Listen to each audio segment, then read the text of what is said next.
नमस्ते विद्यार्थी मित्रांनो, इयत्ता 6वी विषय गणित प्रकरण 16वे चौकोन या प्रकरणातील जो काही महत्त्वाचा भाग होता, ज्यावर आपण चौकोनाच्या बाजू, चौकोनाचे कोन, सम्मुख बाजू, सम्मुख कोन, लगतच्या बाजू, लगतचे कोन, त्यानंतर चौकोनाचे कर्ण, त्यानंतर चौकोनाच्या सर्व कोनांच्या मापांची बेरीज, या सर्व मुद्द्यांची माहिती मागील 2 व्हिडिओमध्ये पाहिलेली आहे। आता आपण त्या प्रकरणामध्ये असलेले सराव संच 37 आणि सराव संच 38 हे 2 सराव संच या व्हिडिओमध्ये सोडवणार आहोत आणि म्हणून आपण अगदी शेवटपर्यंत हा व्हिडिओ लक्षपूर्वक पाहायचा आहे। तर सराव संच 37 जो दिलेला आहे तो बहुभुजाकृतीवर आधारित दिलेला आहे। यामध्ये आपल्याला 1 2 3 4 आकृत्या काढून दाखवलेल्या आहेत आणि त्या आकृत्यांची नावं काय आहेत ती आपल्याला या ठिकाणी लिहायची आहेत। खालील आकृत्यांचे निरीक्षण करा व त्यांची नावे लिहा। पहा, पहिली जी आकृती आहे हिचं नाव काय आहे, तर आपण यांच्या बाजूंची संख्या मोजणार आहोत। पहा इथे 1 2 3 4 आणि 5, तर 5 बाजू आहेत आणि 5 कोन आहेत। पहा 1 2 3 4 5, 5 कोन आहेत आणि बंदिस्त आकृती आहे। तर 5 बाजू आणि 5 कोन असलेल्या बंदिस्त आकृतीला पंचकोन असं म्हणतात। म्हणजे या आकृतीचं नाव हे पंचकोन असं असणार आहे। पंचकोन 5चा पंच आणि कोन। त्यानंतर 2 नंबरची आकृती आहे। पहा यामध्ये आपण किती बाजू आहेत ते मोजू। 1 2 3 4 5 आणि 6, म्हणजे या आकृतीमध्ये 6 बाजू आहेत आणि 6 कोपरे आहेत। पहा 1 2 3 4 5 6। मग या अशा आकृतीला की ज्या आकृतीमध्ये जी बंदिस्त आकृती आहे, जिला 6 बाजू आहेत, 6 कोन आहेत, अशा आकृतीला म्हणायचे षटकोन। षटकोन 6 बाजू आणि 6 कोन असलेली बंदिस्त आकृती म्हणजे षटकोन। त्यानंतर आकृती क्रमांक 3, या आकृतीमध्ये आपल्याला त्याचं नाव लिहायचं आहे। तर बाजूंची संख्या आपण मोजूयात। 1 2 3 4 5 6 आणि 7, 7 बाजू आहेत। पहा त्याप्रमाणे कोपरे म्हणजे कोन 1 2 3 4 5 6 7, कोन सुद्धा 7 आहेत। म्हणजे 7 बाजू आणि 7 कोन आहेत आणि बंदिस्त आकृती आहे। तर 7 बाजू आणि 7 कोन असलेल्या बंदिस्त आकृतीला म्हणायचं आपल्याला सप्तकोन। त्या आकृतीचं नाव सप्तकोन असं असणार आहे। यानंतर चौथी आकृती त्यामध्ये असेल की ज्यामध्ये आपल्याला बाजूंची संख्या मोजायची। पहा 1 2 3 4 5 6 7 आणि 8, 8 बाजू आहेत आणि 8 कोन सुद्धा त्याला असले पाहिजेत। 1 2 3 4 5 6 7 आणि 8, तर 8 बाजू आणि 8 कोन असलेली बंदिस्त आकृती जिचं नाव आहे अष्टकोन। तर फक्त एवढंच या सराव संच 37 मध्ये आपल्याला विचारलेलं आहे। आपण याचं उत्तर आपल्या वहीमध्ये लिहित असताना आकृती काढायची आहे आणि समोर त्या आकृतीचं नाव लिहायचं आहे। आकृती ही काढत असताना पट्टी आणि पेन्सिलचा वापर करायचा आहे। आधी आपण बिंदू काढून घ्यायचे। पहा जेव्हा आपल्याला सप्तकोन काढायचा आहे किंवा षटकोन, उदाहरणार्थ षटकोन घेऊ आपण, षटकोन काढायचा आहे तर षटकोन कसा काढणार तुम्ही, तर षटकोन काढण्यासाठी आधी आपण 6 बिंदू घ्यायचे। पहा 1 2 3 4 5 आणि 6, आणि मग हे 6 बिंदू जेव्हा आपण पट्टीने जोडणार तेव्हा आपल्याला षटकोन मिळेल। म्हणजे बिंदू आपण काढून ते एकमेकाला पट्टीनेच जोडायचे आहेत, म्हणजे आपली आकृती ही व्यवस्थित दिसेल। जर आपण हाताने रेषा ओढण्याचा प्रयत्न केला तर मग मात्र आपली आकृती बेढब होईल आणि व्यवस्थित दिसणार नाही। पहा या रीतीने हा षटकोन म्हणजे 6 बाजू आणि 6 कोन असलेली बंदिस्त आकृती, हा षटकोन तयार झाला। सप्तकोन काढत असला आधी 7 बिंदू काढून घ्या याप्रमाणे आणि ते एकमेकाला जोडा, म्हणजे आपला सप्तकोन तयार होईल। अष्टकोन पण याचप्रमाणे।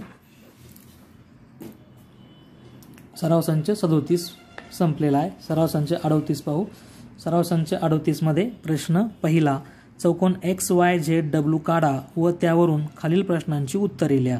चौकोन काढायचा आहे आणि त्यावर आपल्याला 6 प्रश्न विचारलेले आहेत। सम्मुख कोनांच्या जोड्या लिहा, सम्मुख बाजूंच्या जोड्या लिहा, लगतच्या बाजूंच्या जोड्या लिहा, लगतच्या कोणांच्या जोड्या लिहा, चौकोनाच्या कर्णांची नावे लिहा आणि चौकोनाची नावे वेगवेगळ्या प्रकारे लिहा, असे 6 प्रश्न त्या चौकोनावर आपल्याला सोडवायचे आहेत. तर चौकोन जो दिलाय तो आपल्याला आधी काढायचं सांगितलेला आहे आणि नंतर त्याच्यावर आपल्याला त्याची उत्तरं त्या बाजूंची लिहायची. तर कागदावर याप्रमाणे आपण तो प्रश्न इथे लिहिलेला आहे. पहा, यामध्ये चौकोन आधी आपण काढणार आहोत. चौकोन XYZW. तर 4 बिंदू मी घेतोय. चौकोन म्हटल्यानंतर 4 बाजू आणि 4 कोन असलेली बंदिस्त आकृती. तर मी 4 बिंदू घेतलेले आहेत आणि आता हे 4 बिंदू आपण पट्टीने एकमेकाला जोडले की आपल्याला पाहिजे तो चौकोन, पाहिजे त्या आकाराचा चौकोन जो आहे तो आपल्याला मिळेल.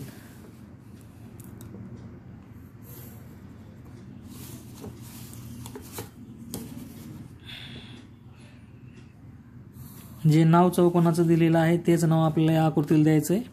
प्रश्नात त्यांनी नाव सांगितलेलं आहे. जेव्हा प्रश्नात नाव सांगितलेलं नसेल तेव्हा मात्र आपण मनाने त्या ठिकाणी नाव देऊ शकतो.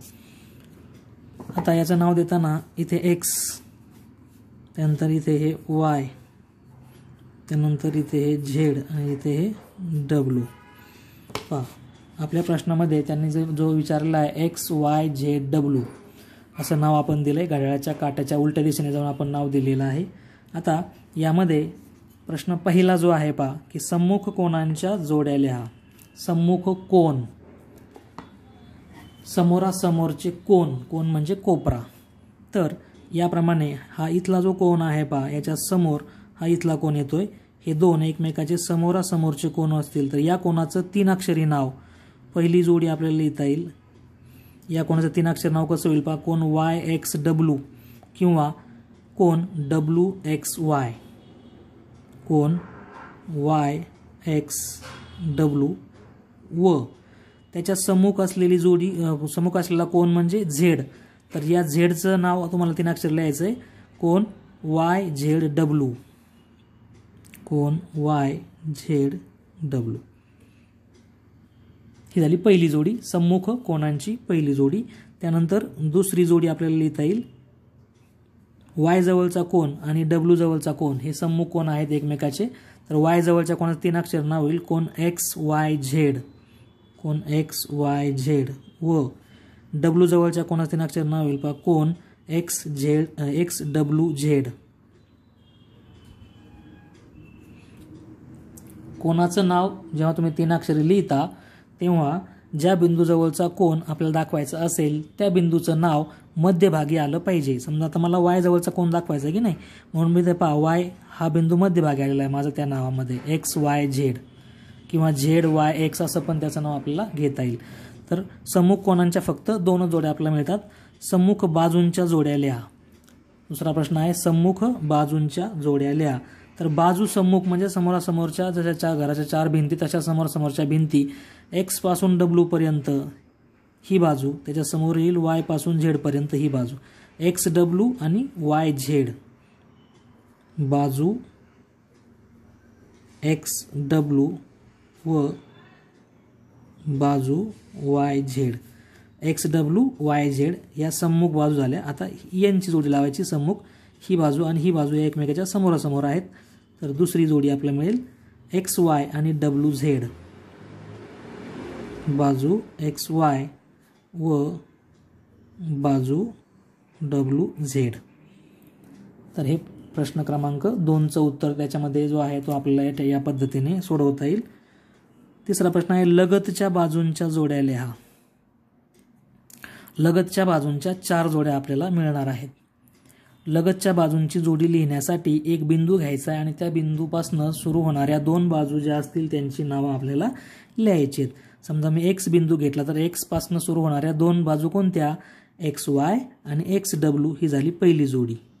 जोडी नंबर 1 बाजू XY व बाजू XW. X पासून सुरू होणाऱ्या 2 बाजू. आता Y पासून सुरू होणाऱ्या 2 बाजू YX आणि YZ. बाजू YX व बाजू YZ. यानंतर तिसरी बाजू. आता तिसरी जोडी झेड पासून सुरू होणारी झेड वाय आणि Z W. Z Y Z W यामध्ये झेड हा बिंदू सामायिक येतो. बाजू झेड वाय व बाजू झेड डब्ल्यू. आणि चौथी जोडी डब्ल्यू पासे डब्ल्यू झेड आणि डब्ल्यू एक्स. बाजू डब्ल्यू झेड व बाजू डब्ल्यू एक्स. 1 2 3 4 अशा 4 जोड्या आपल्याला लगतच्या बाजूंच्या जोड्या 4 मिळतील या आकृतीमध्ये. लगतच्या कोनांच्या जोड्या पहा, हे मुद्दाम मी खाली यासाठी घेतलेला आहे की जे आपल्याला त्यातला फरक कळावा. लगतच्या बाजूंच्या जोड्या लिहिताना आपण एक कोपरा बघायचा आहे, एक बिंदू बघायचा आहे आणि त्या बिंदूपासून सुरू होणाऱ्या 2 बाजू त्या ठिकाणी घ्यायच्या आहेत. आता लगतच्या कोनांच्या जोड्या लिहिताना एक बाजू बघायची पहा, म्हणजे बाजूंच्या जोड्या लिहिताना एक कोपरा बघायचा. वाय जवळचा कोपरा कोणी बांधलाय? वाय एक्स आणि वाय झेडने बांधला आहे की नाही. झेड जवळचा कोपरा कोणी बांधलाय? झेड वाय आणि झेड डब्ल्यूने बांधलाय. म्हणजे या 2 बाजू काय झाल्या? एकमेकाच्या लगतच्या बाजू झाल्या. म्हणजे लगतच्या बाजूंच्या जोड्यांची नावं लिहिताना एक कोन बघा, तो कोन ज्या बाजूंनी बनलाय त्या बाजूंना आपण लगतच्या बाजू जोड्या म्हणायचे. आता लगतच्या कोनांच्या जोड्या लिहिताना एक बाजू बघा आणि त्या बाजूच्या दोन्ही टोकांचे जे 2 कोन आहेत त्यांची नावं लिहा. त्यांची जोडी म्हणजेच लगतच्या कोनांची जोडी. तर समजा पहिली बाजू आपण पाहू या ठिकाणी वाय पासून झेड पर्यंतची बाजू म्हणजे बाजू वाय झेड जी आहे. या वाय झेडच्या इकडच्या बाजूला वाय हा कोन येतोय आणि उजव्या बाजूला झेड हा कोन येतो. तर वाय या कोनाचं नाव आपल्याला तिथे 3 अक्षरी नाव तिथे लिहावं लागेल. कोन एक्स वाय झेड व कोन वाय झेड डब्ल्यू. ही पहिली जोडी होईल लगतच्या कोनांची जोडी, ज्यामध्ये वाय झेड ही बाजू आपण बघितली होती. त्याच्यात डाव्या बाजूचा वाय कोन आणि उजव्या बाजूचा झेड कोन. आता दुसरी जोडी देताना आपण डब्ल्यू झेड ही बाजू बघा. तिच्या एका बाजूला आहे झेड जवळचा कोन म्हणजे वाय झेड डब्ल्यू आणि डब्ल्यूच्या जवळचा कोन म्हणजे झेड डब्ल्यू एक्स किंवा एक्स डब्ल्यू झेड. दुसरी जोडी कोन वाय झेड डब्ल्यू व कोन झेड डब्ल्यू एक्स. नंबर 3. आता ही बाजू बघा एक्स डब्ल्यू. हिच्या उजव्या बाजूला इथला डब्ल्यू जवळचा कोन आणि डाव्या बाजूला एक्स जवळचा कोन यांची जोडी. तर डब्ल्यू जवळच्या कोनाचं नाव होईल 3 अक्षरी झेड डब्ल्यू एक्स. कोन झेड डब्ल्यू एक्स व एक्स जवळच्या कोणाचं 3 अक्षर नाव होईल डब्ल्यू एक्स वाय. कोन डब्ल्यू एक्स वाय. आणि चौथी जोडी एक्स वाय ही जी बाजू राहिली पहा, चौथी बाजू, त्याच्या वरच्या बाजूला एक कोन आहे आणि खालच्या बाजूला एक कोन आहे. तर यांची जोडी लावायची आपल्याला. एक्स जवळचा कोन डब्ल्यू एक्स वाय. कोन डब्ल्यू एक्स वाय व कोन वाय जवळचा एक्स वाय झेड.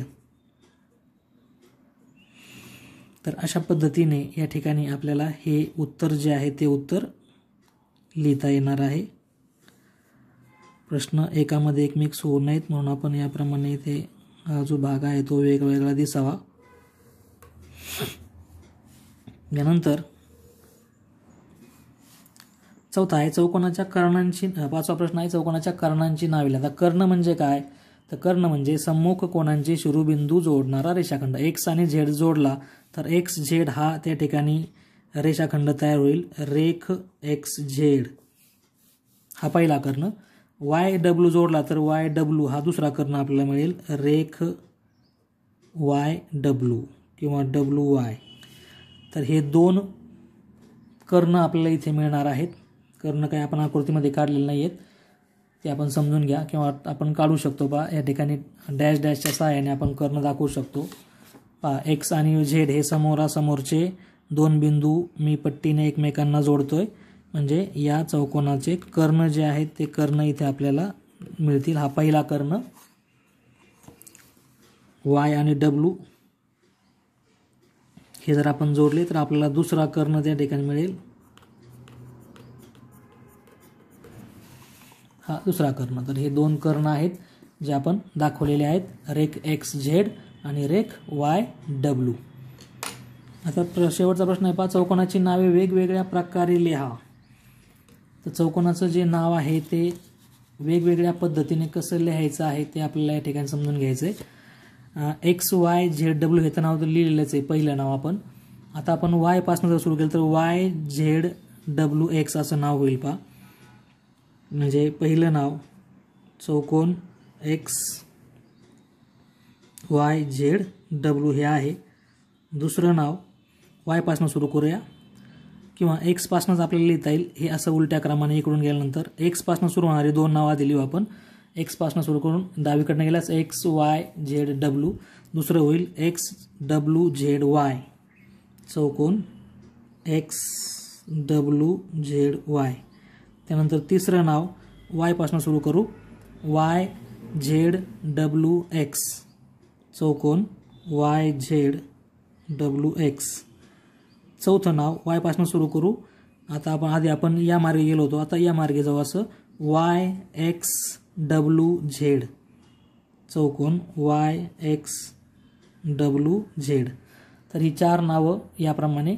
आता Z पासून सुरू करूयात, म्हणजे पाचवं नाव आपल्याला मिळेल चौकोन ZWXY, ZWXY. सहावं नाव Z पासून सुरू करू. आता उलट्या मार्गे जाऊ, ZYXW, चौकोन ZYXW. सातवं नाव, आता कोणता बिंदू राहिला पहा आपलं नाव सुरू करण्याचा, W राहिलेला आहे, तर WXYZ, चौकोन WXYZ. आणि आठवं नाव W पासून सुरू करून या मार्गे गेल्यास WZYX पहा, WXYZ हे असं आणि WZYX हे याप्रमाणे, चौकोन WZYX. घड्याळाच्या काट्याच्या दिशेने एक नाव आणि घड्याळाच्या काट्याच्या उलट्या दिशेने गेल्यास दुसरं नाव. तर या आकृतीची 8 नावं इथे मी तुम्हाला लिहून दाखवलेली आहेत. एका बिंदूपासून सुरू करून 2 नावं तयार होतात. एक नाव घड्याळाच्या काट्याच्या दिशेने जाऊन आणि एक नाव घड्याळाच्या काट्याच्या उलट्या दिशेने जाऊन, अशी एकूण 8 नावं कोणत्याही चौकोनाची आपण लिहू शकतो. तर प्रश्न पहिला जो आहे पाहतो या पद्धतीने या ठिकाणी आपण सोडवलेला आहे. त्याचं उत्तर आपण व्हिडिओ पॉज करून आपल्या वहीमध्ये हे उत्तर जे आहे ते व्यवस्थित पद्धतीने लिहून घेऊ शकता. दुसरा प्रश्न आहे,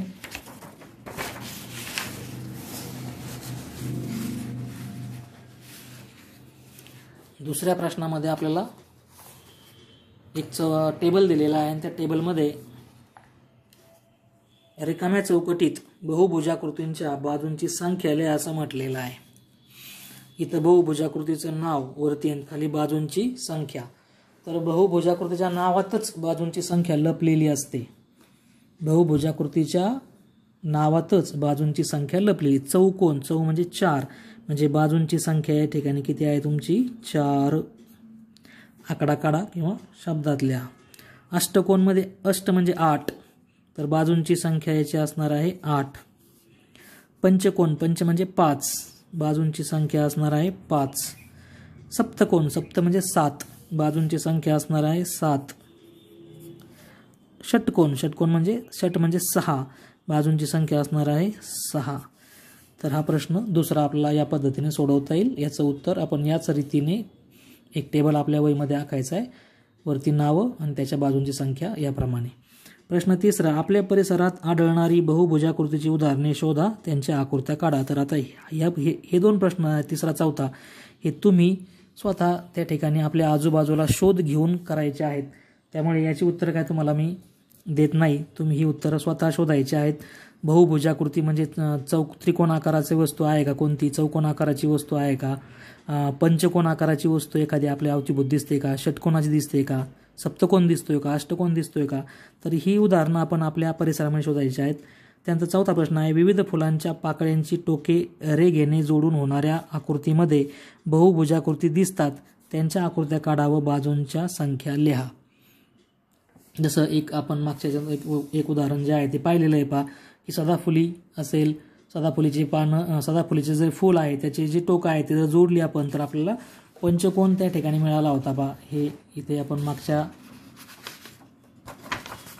पेजवर हे उदाहरण आपण पाहिलं होतं पहा. इथे पहा हे हे उदाहरण की ह्या फुलाच्या पाकळ्या आहेत त्याची टोकं जर आपण एकमेकाला जोडली अशी तर आपल्याला बहुभुजाकृती मिळते.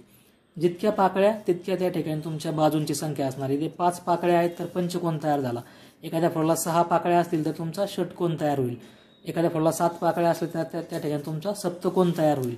तर हे आपल्याला आपल्या अवतीभोवती शोधायचं आहे आणि त्यामुळे आपण याचा शोध घेऊन तशा प्रकारच्या आकृत्या तुम्ही काढायच्या आहेत. तर प्रश्न 3रा आणि 4था हे 2 प्रश्न आपण वैयक्तिक शोध घेऊन त्या ठिकाणी सोडवायचे आहेत आणि त्यामुळे त्याची उत्तर तुम्हाला मी या ठिकाणी देणार नाही. ते तुम्ही तुमच्या पद्धतीने या 2 प्रश्नांची उत्तरे शोधा.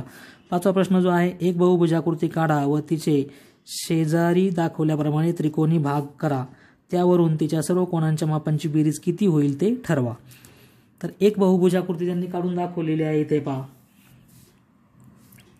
या बहुभुजाकृतीमध्ये त्रिकोण त्यांनी केलेले आहेत.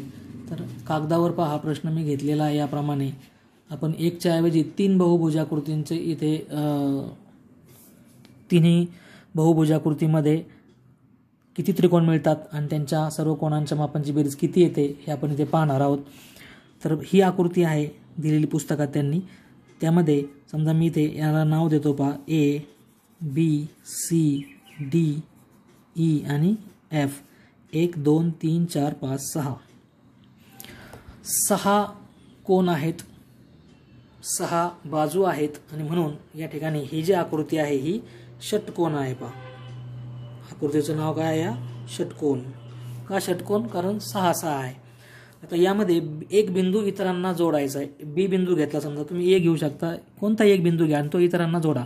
तर बी बिंदू सीला आधी जोडलेला आहे, एला पण जोडला आहे. तर बी बिंदू डीला जोडला, बी बिंदू ईला जोडला, बी बिंदू एफला जोडला. तर इथे आतमध्ये 5 त्रिकोण तयार झालेले आहेत. हा पहिला त्रिकोण, हा दुसरा त्रिकोण, हा तिसरा त्रिकोण आणि हा चौथा त्रिकोण. म्हणजे या षटकोनाच्या आकारामध्ये आपल्याला 4 त्रिकोण त्या ठिकाणी मिळतील. आणि मग इथे 4 त्रिकोण मिळाल्यानंतर आपल्याला त्याच्या सर्व बाजूंच्या सर्व कोणांच्या मापांची जर बेरीज करायची असेल तर 180, एका त्रिकोणाच्या तिन्ही कोणांच्या मापांची बेरीज 180 असते. हा गुणधर्म आपला परिचयाचा आहे, त्याचा वापर इथे करायचा आहे. आकृतीच्या सर्व कोणांच्या मापांची बेरीज बरोबर त्रिकोण गुणिले 180. किती त्रिकोण आहेत? 4. 4ला 180 ने आपण गुणणार आहोत. म्हणजे षटकोनाच्या सर्व कोणांच्या मापांची बेरीज आपल्याला इथे मिळणार आहे. पहा, 4 गुणिले 0 0, 4 8 32, हातचे आले 3, 4 1 4 आणि 3 7, म्हणजे 720 अंश कोणाची? षटकोन. षटकोन जर असेल तर षटकोनाच्या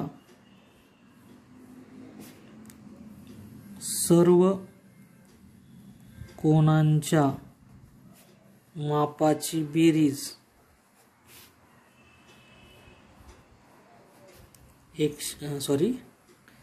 720 अंश असते. हे आपल्याला यातनं शोधता आलेलं आहे. हे शोधलंय आपण या पद्धतीने, जे आपल्या पुस्तकात नाही आहे पण ते आपण या रीतीने शोधलेलं आहे. पुढचा एक कोण घेतलाय पहा मी, पंचकोन. पंचकोनाची आकृती काढलेली आहे. यामध्ये 5 बिंदू आहेत, 5 कोण आहेत. समजा इथे मी नाव दिलं E, F, G, H, I, आहे की नाही. तर हे 5 बिंदू आहेत. 1 2 3 4 5, 5 बाजू आहेत. 1 2 3 4 5 आणि बंदिस्त आकृती आहे. आता यामध्ये आपण काय करू, तर हा जो G बिंदू आहे तो इतरांना जोडूयात आणि किती त्रिकोण मिळतात ते पाहू. G बिंदू F ला आधीच जोडलेला आहे, तर G बिंदू E ला जोडला. G बिंदू आपण I या बिंदूला जोडू.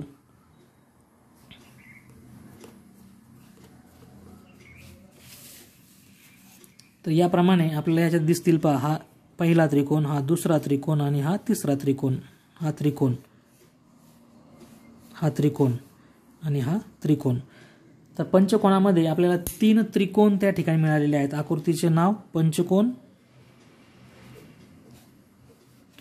आकृतीत तयार होणारे त्रिकोण 3.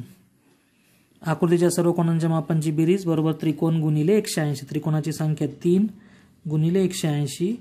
3 गुणिले 0 0, 3 8 24, हातचे आले 2, 3 1 3 आणि 2 5, 540 अंश. म्हणजे इथे आपल्याला म्हणता येईल पहा, पंचकोनाच्या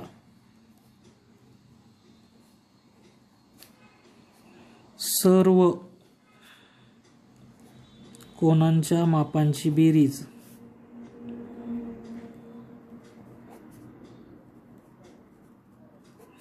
$540 असते.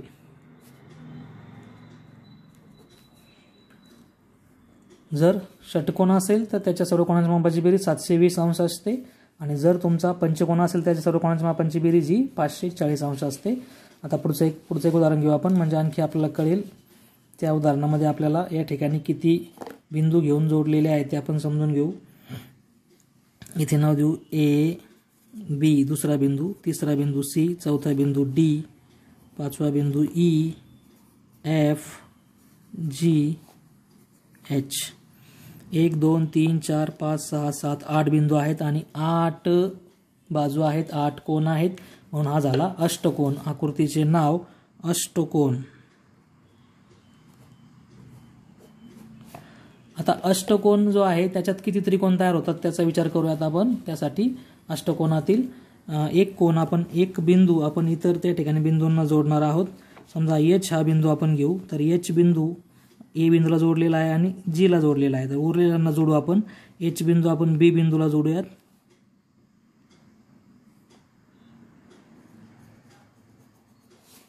त्यानंतर H बिंदू C बिंदूला जोडूयात.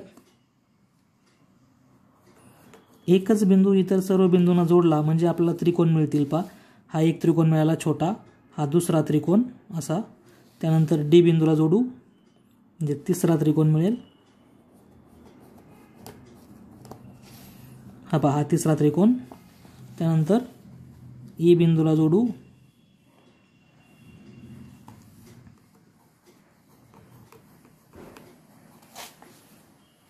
चौथा त्रिकोण. F बिंदूला जोडू. आता या ठिकाणी आपल्याला त्रिकोण दिसतील किती तयार झालेले आहेत. 1 2 3 4 5 आणि 6. तर अष्टकोनामध्ये 6 त्रिकोण तयार झालेले आहेत. आपण अष्टकोनातील कोणताही एक बिंदू इतर बिंदूंना जोडल्यास आपल्याला 6 त्रिकोण त्याच्या आकृतीमध्ये तयार झालेले दिसून येईल. त्रिकोणांची संख्या जी आहे ती आहे 6. आकृतीच्या सर्व कोनांच्या मापांची बेरीज बरोबर त्रिकोण गुणिले 180. 6 गुणिले 180.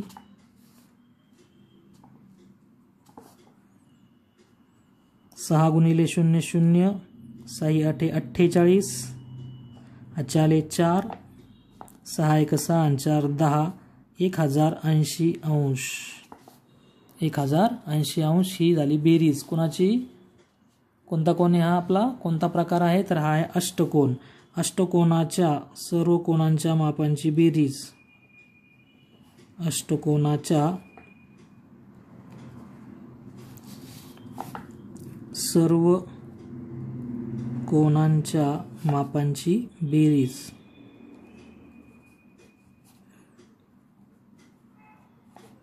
1080 अंश असते. तर अशा पद्धतीने आपण इथे हा सराव संच 38 सोडवलेला आहे, ज्यामधला हा प्रश्न 5वा आहे. या स्थितीमध्ये आपण हा व्हिडिओ स्टॉप केला, थांबवला, तर आपल्याला या तिन्ही आकृत्यांचं माहिती जी दाखवलेली आहे, ज्यामध्ये आपण त्याच्या तिन्ही आकृत्या ज्या आहेत त्यांच्या सर्व कोनांच्या मापांची बेरीज किती असते या संदर्भाने माहिती मिळवलेली आहे. ती आपल्याला आपल्या गणिताच्या वहीमध्ये लिहून घेता येईल. व्हिडिओ आपल्याला नक्कीच आवडेल. व्हिडिओला लाईक करा आणि सोडून दाखवलेली उदाहरणे आपण आपल्या गणिताच्या वहीमध्ये व्यवस्थित पद्धतीने लिहून घ्या, ज्याचा आपल्याला नंतर अभ्यास करताना निश्चित फायदा होईल.